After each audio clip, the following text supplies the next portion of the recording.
और जहां पे हम खड़े हैं, ये एयरपोर्ट से अगर मैं अभी जाऊं तो मेरे ख्याल है 10 मिनट में पहुंच जाऊंगा, लेकिन यहां पहुंचने में तकरीबन 12 घंटे लगे थे। और रात को 12 बजे से कुछ पहले ठीक इस पुल के थोड़ा आगे एक धमाका हुआ, उसके बाद दूसरा धमाका हुआ, और इन दोनों धमाकों में पाकिस्तान पीपल्स पार्टी के 180 जियाले शहीद हुए, 500 से ज्यादा जख्मी हुए। लेकिन हालत ये थी, मैं खुद यहां मौजूद था, कि दूसरे धमाके के बाद भी पाकिस्तान पीपल्स पार्टी के वर्कर उस ट्रक की तरफ आ रहे थे अपनी शहीद मोहतरमा को देखने कि वो खैरियत से हैं। और शहीद मोहतरमा की बहादुरी की मिसाल मुझे वो अच्छी तरह याद है कि अगले दिन ही उन्होंने जना अस्पताल गई, शहीदों के घर गई। ये वो बहादुरी थी जिसकी मिसाल कहीं नहीं मिलती। और उन दहशतगर्दों ने जो पहले 18 अक्टूबर को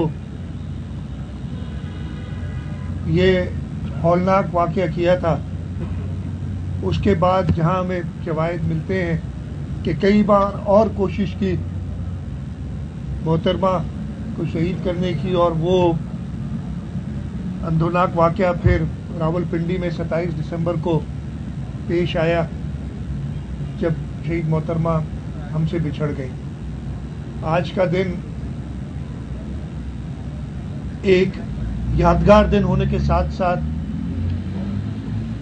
एक निहायती अफसोसनाक वाक़ये पे दुख का दिन भी है। वो सुबह जब सूरज तुलू हुआ था तो लाखों की तादाद में लोग शहीद मोहतरमा का इस्तकबाल करने आए थे। पूरे मुल्क में एक जश्न का समा था। और उसी रात को 12 बजे इस वाक़ये के बाद अफसरदगी छा गई थी हर जगह पे। लेकिन पाकिस्तान पीपल्स पार्टी के वर्कर उसी अज़म के साथ शहीद मोहतरमा बेनज़ीर भुट्टो, शहीद जुल्फ़िकार अली भुट्टो का पैगाम, उनका विजन लेके आगे बढ़ रहे हैं। और अब जनाब मोहतरम बिलावल भुट्टो जरदारी साहब और सदर आसिफ अली जरदारी साहब वही विजन लेके आगे ले जा रहे हैं। और इंशाअल्लाह ताला पाकिस्तान पीपल्स पार्टी वो जमात है जो अवाम की हुकूमत लाने में, अवामी राज लाने में कामयाब होगी।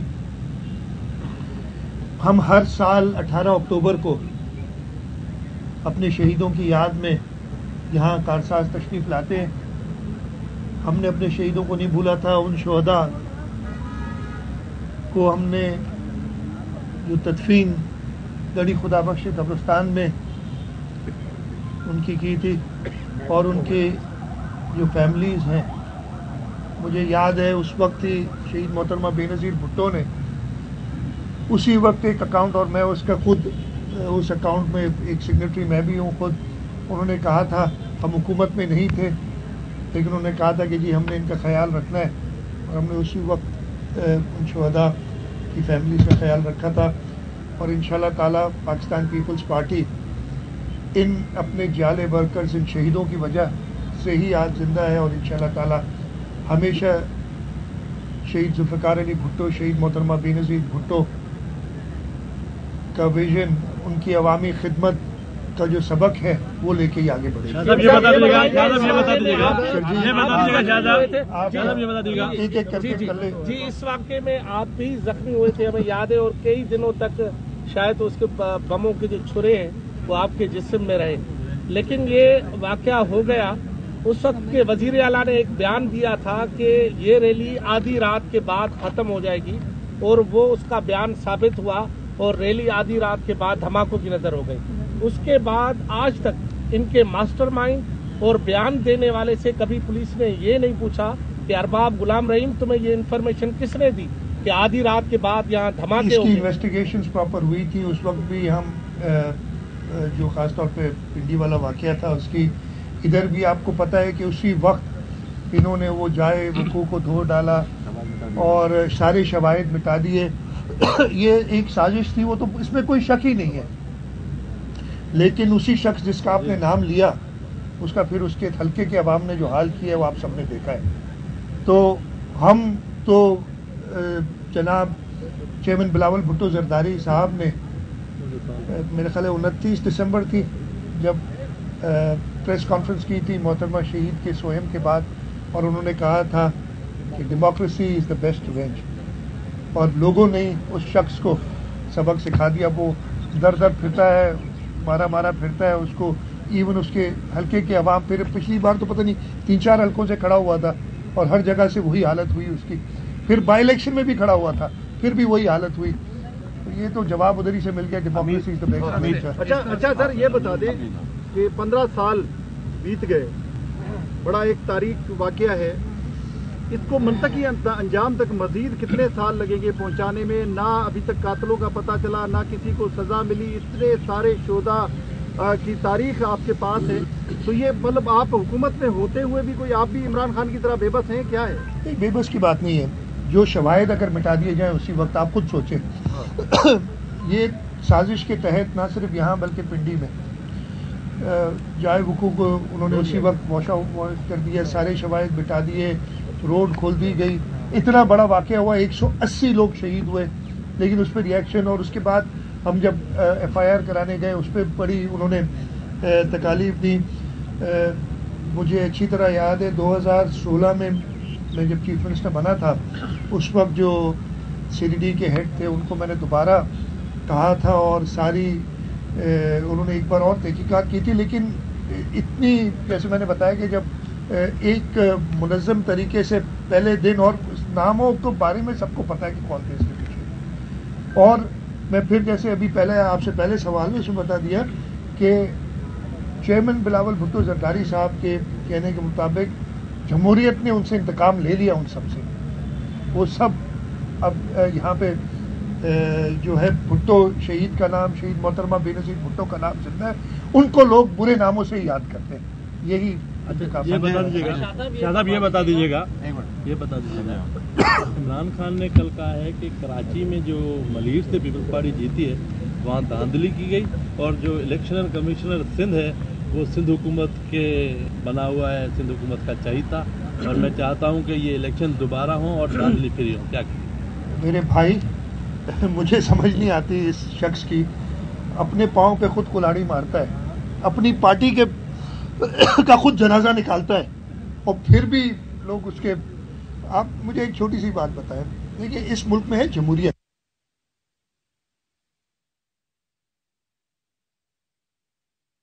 ये दिमाग से निकाल देना चाहिए। ये बहुत बार कोशिश हुई है और हर दफे फेल हुई है।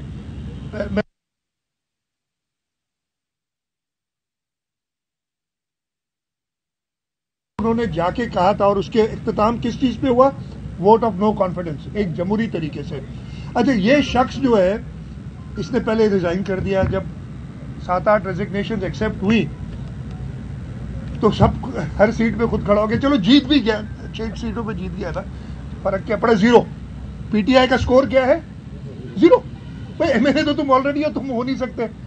इस कम अकल को, इस गैर जमहूरी आदमी को ये नहीं पता कि अगर आपने, और जो इस वक्त कोalition गवर्नमेंट है, उसने क्या किया था? 172 से ज्यादा लोग असेंबली के अंदर ले और हुकूमत ले ली। आइन का तरीक़ेकार ये है, कानून का तरीक़ेकार ये है, और ये अपने नंबर घटाता जा रहा है। इसके पास पहले अगर 162 थे तो अब उसमें से 6 माइनस कर दें, 7 माइनस कर दें, कितने बच गए? 154। वो कैसे? अब ये रोज अपने घटाता जाएगा। तो इसकी शिकस्त, मतलब ये अपने पर में ना, जो मैं 6 सीटें जीत गया, बड़ी बात हो गई। इसकी पार्टी ने 6 सीटें हार दी, मतलब 6 सीटें इसकी पार्टी की कम हो गई। ये आप सोचिए, इसकी वजह से, इस शख्स की वजह से। अगर ये अपने और बंदे खड़े कर देता, जीतते हारते, तो उनकी 6 सीटें बढ़ती ना। तो ये PTI की शिकस्त, उसने जो जमहूरी शिकस्त उसकी हुई है, एक कम अकली के। और इसकी अकल के बारे में मैं भी थोड़ा बहुत जानता हूँ, कुछ अर्सा उसके साथ गुजारा है। तो मैं खत्म कर लूँ।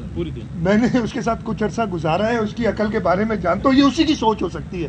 ऐसे कई और वाक़यात हैं, कभी मौका मिला तो बताएंगे। मैं वो इतना हल्का नहीं हूं कि ये जो बातें एज प्राइम मिनिस्टर से हम ओथ लेते हैं, लेकिन उस ओथ का भी इसने बेड़ा गर्क कर दिया। मैं वो चीज़ें, काफ़ी चीज़ें मैं भी जानता हूं, लेकिन मैं बता नहीं सकता इसलिए कि मैंने हलफ लिया हुआ है। लेकिन उस सारी ओथ का कभी वो लीग्स के बारे में बता देता है, कभी अजीब आदमी है, कभी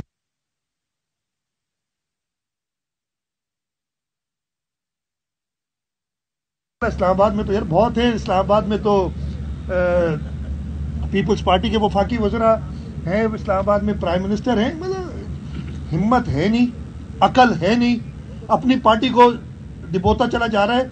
he is not getting any younger. एक बात बता दूं आपको, अभी हर दिन एक बुढ़ा ही हो रहा है हर एक की तरह, लेकिन ये हरकतें वैसी करता है जैसे अभी कोई टीनेजर हो। वो जो होते हैं ना टीनेजर के उर्दू में क्या कहते हैं, बचकाना हरकतें। बोले ये होते हैं ना, जो हम थे जब अपने 15-20 साल की उम्र में, तो हर चीज कर देते हैं। और सारी चीजें मैं क्रिकेट खेलूंगा, ओपनिंग भी मैं करूंगा, बॉलिंग भी पहले मैं करूंगा, विकेट कीपिंग भी करूंगा। सारे 10 लोग हट जाओ, एक बंदा 11 के काम करेगा। तो ये हरकत इसने की है, ये आगे करता रहेगा। मैं आपको बता दूं, इसकी जो है डाउनफॉल इसी जिस दिन इसने फैसला किया था ना। अच्छा, मैं ये समझा जब ये फैसला किया, मैंने कहा वो कभी कभी जज्बात में आके आदमी कहते हैं मैं सारे हल्कों से लड़ूंगा, इसको अकल आ जाएगी, इसलिए इसको इसका पता नहीं था। और मैं अभी तो प्रूव हो गया ना, मतलब पीटीआई को अपनी 6 सीटें हारने की मुबारकबाद हो, इसलिए सीट तो उनकी 0 है। इतनी सी बात है, अगर सब समझ जाए। गवर्नमेंट पे ये भी इल्जाम आ रहा है कि वो बलदियाती इलेक्शन से भाग रही है। हालांकि हम जानते हैं कि सिंध में इमरजेंसी की सूरत हाल है, लेकिन जरा इस पर भी कुछ ये मैं देखें, हमने इलेक्शन कमीशन को बता दिया है, इशू ये नहीं है। हमारा मलीर का हल्का था, हम अल्लाह ताला का शुक्र है मलीर से जीते। अच्छा, अब आप एक काम कर ले, हम भाग रहे हैं जो कह रहे हैं ना, मलीर के हल्के की रिजल्ट आप सबके पास है, आप लोग एनालाइज कर लें, मैंने की है ऑलरेडी एनालाइज। जो हमारी उसके बाद मलीर टाउन है जिसमें ये इलेक्शन हुआ था, मलीर टाउन में यूनियन कमिटीज हैं, 10 या 11 यूनियन कमिटीज हैं। उन 10 यूनियन कमिटीज हैं, उन यूनियन कमिटीज के रिजल्ट देख लें कि मलीर टाउन हम जीते कि नहीं जीते। हम क्यों भागेंगे? इसी तरीके से लियारी टाउन होता इलेक्शन से, ये भागा, हम जीतते। हम बहुत कंफर्टेबल हैं, लेकिन हम इस शहर में, इस सूबे में, इस मुल्क में अपने फायदे के लिए, सिर्फ इस वक्त इलेक्शन में हमारी सबसे बेहतर पोजीशन है, लेकिन सिर्फ हम अपने फायदे के लिए कोई law and order situation create हो वो नहीं चाहेंगे। और इसी वजह से हमने इलेक्शन कमीशन को लिखा कि हमारा जो प्लान था, जो हमने इलेक्शन कमीशन के साथ पहले शेयर किया था, 2 हिस्सों में क्यों होते हैं इलेक्शन क्यों 2015 में भी हुए थे, अभी भी, कि जी पहले 4 डिवीजन में हमने पहले इलेक्शन कराए, 2 डिवीजन में आप करा रहे हैं। वो क्यों होते हैं? वो इसलिए होते हैं कि हम चाहते हैं कि ये लोकल गवर्नमेंट इलेक्शन और नेशनल इलेक्शन, जो जनरल इलेक्शन होती है, इसमें बहुत फर्क है। ये घर घर में झगड़ा होता है और बहुत टेंशन हाई होती है, इसलिए कि हर पोलिंग स्टेशन पे कैंडिडेट खुद खड़ा होता है अपना, नेशनल, जनरल, प्रोविंशियल में, और वो फिर काफ़ी लॉ एंड ऑर्डर सिचुएशन। इस वजह से हम 2 हिस्सों में करते हैं कि हम एक इलाके की लॉ इन्फोर्समेंट के लोग दूसरे इलाके ले जा सके मैनेज करने के लिए। इधर इस वक्त हमने कराची की बहुत सारी पुलिस, इसलिए कि कराची के अलावा बाकी सारे डिविजन्स हमारे अभी तक सैलाब में, वहाँ पे लॉ एंड ऑर्डर मेंटेन करने के लिए, वहाँ पे ट्रैफिक का सिस्टम करने के लिए गए हुए। तो हमने सिर्फ ये बताया है इलेक्शन कमीशन को कि हमारे पास वो नफरी मौजूद नहीं है। और आप कहते इस वक्त तो इससे ज्यादा बेहतर मौका इलेक्शन का ही नहीं। मैं आपसे फिर कहता हूँ, सिर्फ ये तो शोर बहुत मचा रहे हैं, लियारी की हमने टाउन ही जीतने हैं ना, वो यूनियन कमिटीज जीतनी है ना। उन 10 यूनियन कमिटीज का एनालिसिस करने कौन जीत रहा है पता चल जाएगा। साहब, क्या आप समझते हैं कि कोई जमहूरी सिस्टम को कोई खतरात ला के, क्योंकि खान साहब कह रहे हैं कि वो जब इस्लामाबाद आएंगे लॉन्ग मार्च लेकर, आप वक्त पे इंतखाबात नहीं करवा रहे, तो आप जिम्मेदार होंगे। सिस्टम डीरेल होता है, अगर कोई और आ जाता है तो जिम्मेदार पीडीएम में शामिल जमातें होंगी। गीदड़ भपकियां ऐसे कहते हैं, मैंने उर्दू मेरी काफी कमजोर है, ये लफ्ज मुझे आता है, इसे कहते हैं गीदड़ भपकियां। एक गीदड़ यही कर सकता है। मैं आपको फिर से बता रहा हूं कि ये शख्स, मैं बहुत अच्छी तरह 4 साल मैंने भी गुजारे हैं, मीटिंगें भी की है, इसके साथ सब कुछ किया है। ऑफिशियल सीक्रेट है तो उसकी वजह से काफी चीजें नहीं बता सकता लेकिन इस शख्स की सिर्फ तो बता सकता हूं, नहीं है हाल। ये वही है ना, आपने अभी भी तस्वीर हैं जो दीवार फलांग के भागा था, तस्वीर आपने देखी है। ओ भाई छोड़ो ये बातें, ये वही शख्स है ना जब शुरू हुई थी तो जाके पेशावर छुप गया था।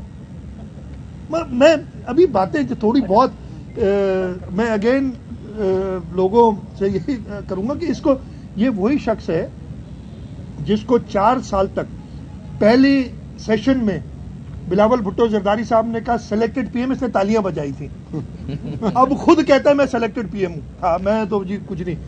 इसकी बिलावल साहब ने जलसों में कहा कि तुम एक कठपुतली हो, तुम्हारी डोरें किसी और के हाथ में। कहते हैं हाँ जी मैं तो ऐसे ही था, डोरें किसी और के हाथ में थी। हम कहते हैं कि इसका दौर करप्ट तरीन दौर था, और मैं आपको आज दावे से कह रहा हूं कि कुछ दिनों बाद कहेगा वाकई करप्ट तरीन दौर था, मुझे क्या पता ये सब हो रहा था, मैं तो मालिया ये शख्स है। ये हर चीज जिस वक्त इसकी जरूरत पड़ेगी ना, मैं कोई सख्त लफ्ज नहीं इस्तेमाल करना चाहता लेकिन है मेरे पास, ये वो शख्स है जो अपने दोस्तों को, अपने दोस्तों को, अपने रिश्तेदारों को, मैं हिस्ट्री में ना माजिद खान का सबको पता है, जब ये क्रिकेट में हुआ करता है जावेद मियादाद के साथ इसने क्या किया ये सबको पता है। अभी जहांगीर तरीन, अलीम खान नाम, ये हर एक को सैक्रिफाइस कर देगा सिर्फ अपनी सेल्फ इंटरेस्ट के लिए, और बहुत जल्द इस मुल्क के लोग they will see through him. ये मुश्किल नहीं है, अभी तो ये बहुत दूर बैठा है ना। हालत ये है कि अगर प्रेस कॉन्फ्रेंस करता है तो अपनी मर्जी के जर्नलिस्ट बुलाता है। आपसे मैंने ख्याल है कराए से कि मिला, कहता कि ये मुझे, मैंने पूछा था एक साफी से, मैं नाम नहीं लूंगा, अब कहा कि यार वो आपका सवाल करके, कहते नहीं वो तो इन कैमरा था, तो वो कैमरा के सामने आके आपको फेस नहीं कर सकता, दुनिया को क्या फेस करेगा। अच्छा इलेक्शन खत्म हो रहे हैं, वकास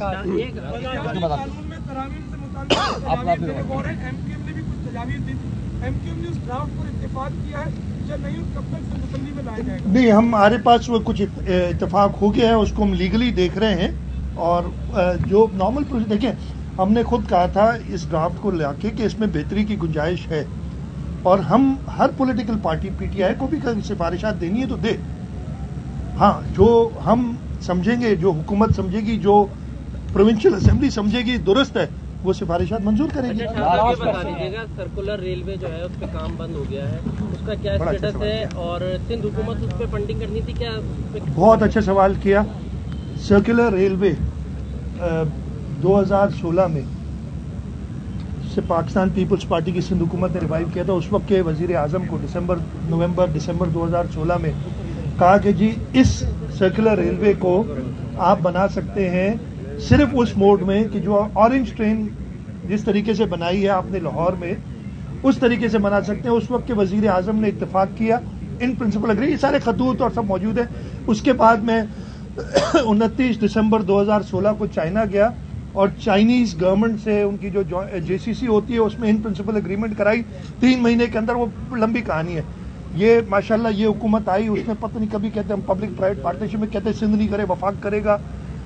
सिर्फ वो जो 1100 अरब रुपए का कराची पैकेज, उसमें भी ये कहते नहीं ये हम करेंगे, भाई कर लो। एक बहुत फॉल्टी, मैं ये कह रहा हूँ, जब ये जो हमारी कोलिशन गवर्नमेंट आई, मैंने पहली मीटिंग में प्राइम मिनिस्टर से कहा कि ऐसे नहीं होगा। ब्यूरोक्रेसी इसलिए वही कंटिन्यू कर रही थी, उन्होंने साल एक गंवाया था पिछले अरस्तु के साथ, तो वो अटकी रही मेरे पास। मुझे 2 दिन पहले वजीर आजम साहब का फोन आया और आज सुबह दोबारा फोन आया।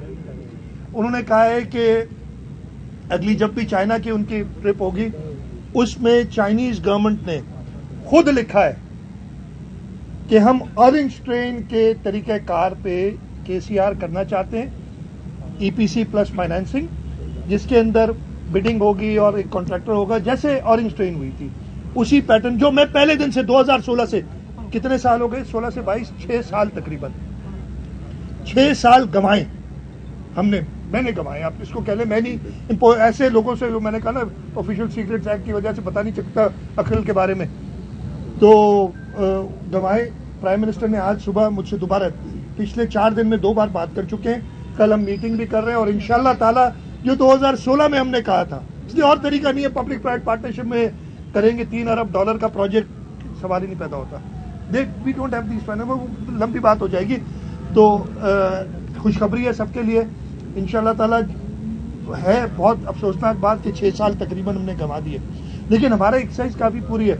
जब हमने 2016 दिसंबर में कमिट किया था, मार्च में हमने इसकी फीजिबिलिटी तैयार करके और इसको पीडब्ल्यूपीटी से करके मई तक सेंट्रल डेवलपमेंट वर्किंग पार्टी ने भी पास कर लिया था। मई 2017 में चाइना के अंदर मुझे फेडरल गवर्नमेंट ने कहा था कि जी हम हफ्ते के अंदर जाके एक्निक से इसको क्लियर करने के, उसमें टाइम लगा, वो अक्टूबर नवंबर में जाके एक्निक से क्लियर हुआ था।